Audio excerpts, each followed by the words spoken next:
Ciclistas e motoristas reclamam da falta de sinalização no parque da cidade. E depois do susto da explosão no metrô, Estação Arniqueiras funciona normalmente nesta quinta-feira. O juiz Sérgio Moro aceita convite e será o novo ministro da Justiça do governo Bolsonaro. E ainda no quadro Consulte o Doutor, vamos falar sobre prevenção e tratamento do câncer de próstata. Olá, eu sou o Rodrigo Orengo e começa agora o Band Cidade, primeira edição.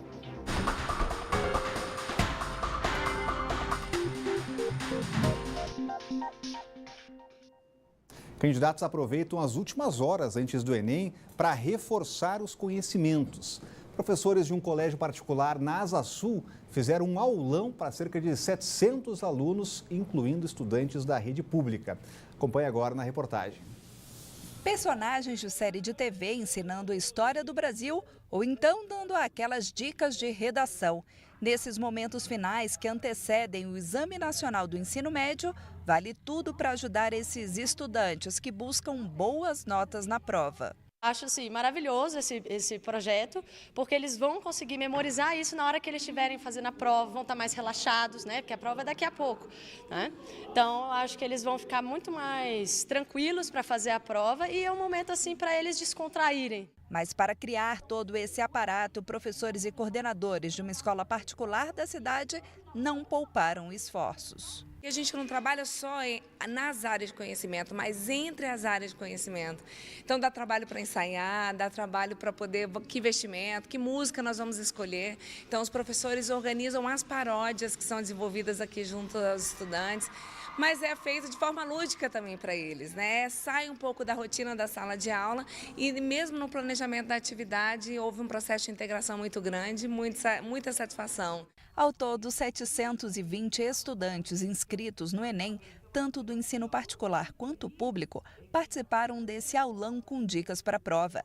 E eles reconhecem que sair da sala de aula e aprender dessa forma tão divertida ajuda e muito a fixar o conteúdo. Agora é mais você relaxar, se preparar, acalmar, ficar menos ansioso para conseguir fazer a prova de forma tranquila.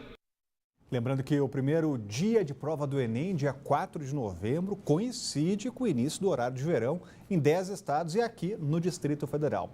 Os relógios precisam ser adiantados em 1 hora. E por falar em estudo, Planaltina, mais de 600 alunos estão sem o transporte escolar desde terça-feira. Os prestadores de serviço estão em greve por falta de pagamento. E diante dessa situação, o colégio que fica na zona rural resolveu suspender as aulas justamente no fim do ano, quando os alunos mais precisam. Salas de aula e parquinhos vazios. É assim a atual realidade do Centro Educacional Várzeas, na zona rural de Planaltina. O motivo? Greve do transporte escolar. O serviço está paralisado desde terça-feira por falta de pagamento. A escola atende 640 alunos. A maioria depende do transporte. A Maria Luísa foi para a escola a pé, mas se decepcionou quando teve de voltar para casa. Esses dias nós estamos perdendo aula, o ônibus não está passando. E também, né, porque a professora não voltou ainda e nós estamos perdendo muitos trabalhos. Nesta sala de aula, que deveria estar cheia de alunos, só a professora preparando o conteúdo. A gente está aqui, né? Esperando por eles. Hélio está no 3º ano do ensino médio. Pega 2 ônibus para chegar ao colégio. O estudante considera o prejuízo ainda maior para quem está na reta final. Como aluno do 3º ano, eu digo por muitos outros alunos também, eu me sinto prejudicado, até porque nessa reta final, pré-ENEM, né, os professores poderiam, estavam dispostos a dar algumas dicas para a gente sobre a prova em si, no que não errar. Às vezes o aluno comete um erro besta, entendeu, que poderia ter sido alertado antes, e não foi porque ele não teve a oportunidade de estar na escola tendo aula. Isso por causa de um erro desse, do governo que não fez o pagamento dos ônibus. Essa professora diz que a greve sempre prejudica os alunos, mesmo com a reposição das aulas. São aulas importantes, né? A gente está num período crítico do ano letivo, correndo e avaliação, meio de avaliações, meio de trabalho, então isso, eles são totalmente prejudicados por não estarem vindo. Infelizmente não é culpa deles, né? E nem da escola. Olha, a Secretaria de Educação informou que está remanejando recursos para pagar a empresa de transporte que atende os estudantes da zona rural de Planaltina. Mas não soube dizer quando a situação será resolvida. E, enquanto isso, os alunos ficam sem aulas, situação preocupante. A gente conversa com o Cláudio Humberto sobre esse assunto. Muito boa tarde, Cláudio, porque é sempre o estudante que paga essa conta. É sempre a educação que paga essa conta, né? A gente verifica que toda eleição, a gente acabou de ver isso, né? Os candidatos, sobretudo ao governo do Distrito Federal, sempre prometem prioridade total à educação. Mas eles mentem sempre, né? Mentiram também. A gente viu que a situação da educação aqui no Distrito Federal continua tão ruim como sempre esteve, né? E vem se deteriorando a olhos vistos há muitos anos. Deixar de pagar e com isso provocar a paralisação dos serviços do transporte de alunos para a escola, sobretudo em lugares remotos, distantes, escolas rurais, etc. Isso chega a ser criminoso. E a Secretaria de Segurança simplesmente dá de ombros, né? Vamos ali fazer um remanejamento, quem sabe e tal. Enquanto isso, as crianças têm os seus futuros absolutamente comprometidos, né? A gente viu ali a advertência muito sensata do aluno dizendo que as crianças, nesse período crítico, os adolescentes, nesse período crítico pré-ENEM, estão deixando de ter aulas que são fundamentais na reta final antes do exame, né? Esse prejuízo, de fato, não dá para mensurar. E a gente, sobretudo quando a gente se lembra, né, Rodrigo, que a educação é a porta de saída para aqueles que querem melhorar de vida. Só tem esse caminho, o caminho da educação, mas é justamente esse caminho que é obstruído por gestores públicos incompetentes. E o Band Cidade continua de olho nessa situação. Olha, foram reabertos nesta quinta-feira os portões da estação Arniqueiras depois de uma forte explosão nos trilhos na noite de ontem. Suspeita é de que galhos tenham provocado a falha. Por sorte, ninguém se feriu e o sistema está funcionando normalmente com os 24 trens circulando. Nesta quinta-feira, a estação Arniqueiras, em Águas Claras, funcionou normalmente, com os passageiros indo e vindo e os vagões funcionando sem nenhum problema. Um cenário bem diferente do que aconteceu ontem à noite, onde um dos trens do terminal teve uma pane. Quem mora perto do local registrou o momento exato das explosões do alto de um prédio.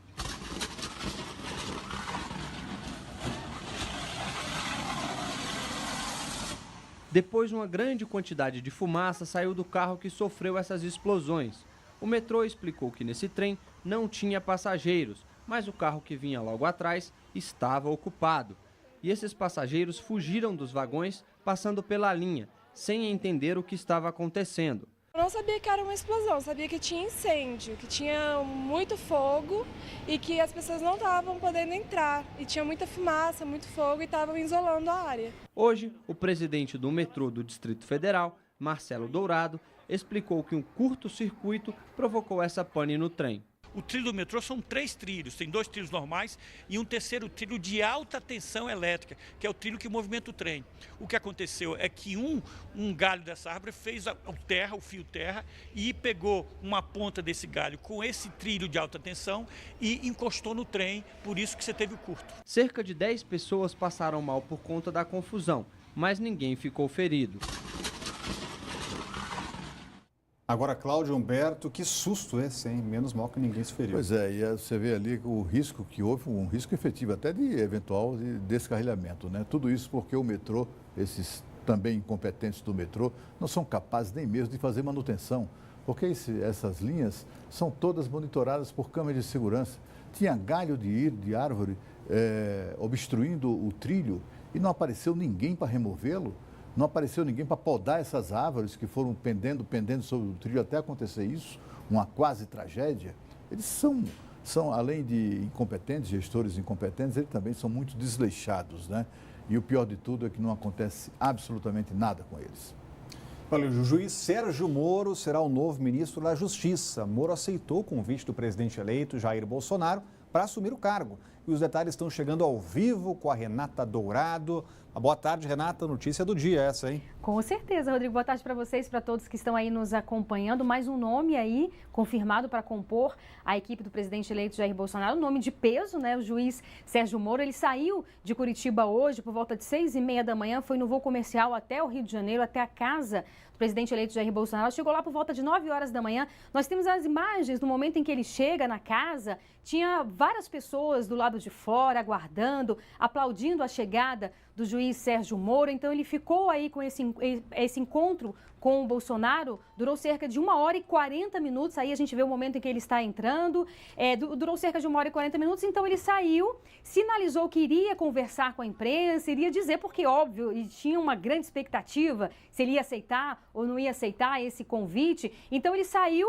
ali, sinalizou que iria falar com as pessoas, mas tinha muita gente, as pessoas aplaudindo, gritando. Ele desistiu de falar e soltou uma nota logo em seguida, aí sim confirmando, dizendo que aceitou honrado o convite. Ele diz também que fez com certo pesar, porque ele vai ter que abandonar os 22 anos de magistratura. Não dá para compatibilizar esse cargo. Ele aceitando o Ministério da Justiça, ele vai ter que abandonar a magistratura, 22 anos, como ele diz. No entanto, ele aceitou pela perspectiva de implementar uma forte agenda anticorrupção e anticrime organizado com respeito à Constituição, à lei e aos direitos. Levaram-me a tomar essa decisão. Na prática, significa consolidar os avanços contra o crime e a corrupção nos últimos anos e afastar os riscos de retrocessos por um bem maior, segundo ele. Então, ele confirma aqui que lá, a gente lembra que o juiz Sérgio Moro é um juiz de primeira instância que foi o responsável pelos julgamentos da Lava Jato, colocou vários políticos na cadeia. Então, ele diz que os processos vão continuar com os juízes lá da Lava Jato em Curitiba e diz que, para evitar controvérsias desnecessárias,